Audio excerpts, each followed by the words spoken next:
And Ed, we are now up to chapter 4, and we got done talking about what Jesus said to the 7 churches, and now there's another transition. After this, something else happened. What happened?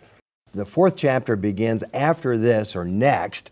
I saw this open door in heaven, and a voice speaking to me that sounded like a trumpet. That was the voice of Jesus in chapter 1. So it's Jesus calling to John, come up here, and I'm going to show you what will happen in the future. John, come on up. Let me show you the future. So from this point on, the book is going to focus on what is coming in the future. All right, Mark, some people say this is the rapture.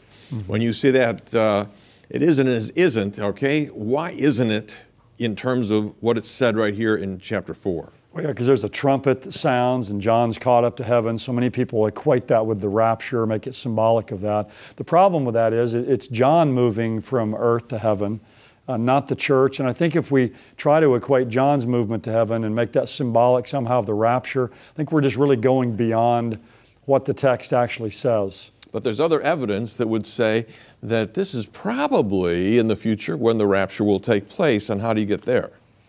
Well, I think when we look at the book of Revelation, we talked last time about Revelation chapter 3, verse 10. He's going to keep us from the hour of testing that's coming upon the earth. Also, in the book of Revelation, you have the word church used 20 times in the book. It's used 19 times in the first 3 chapters, and we don't see the church again until Revelation 19 as a bride in heaven with Jesus. And then actually the word church isn't used again until Revelation chapter 22, verse 16. So the church is gone from Revelation chapter 4 through 18, which gives us an indication that the church has been caught up to the Lord, with the Lord.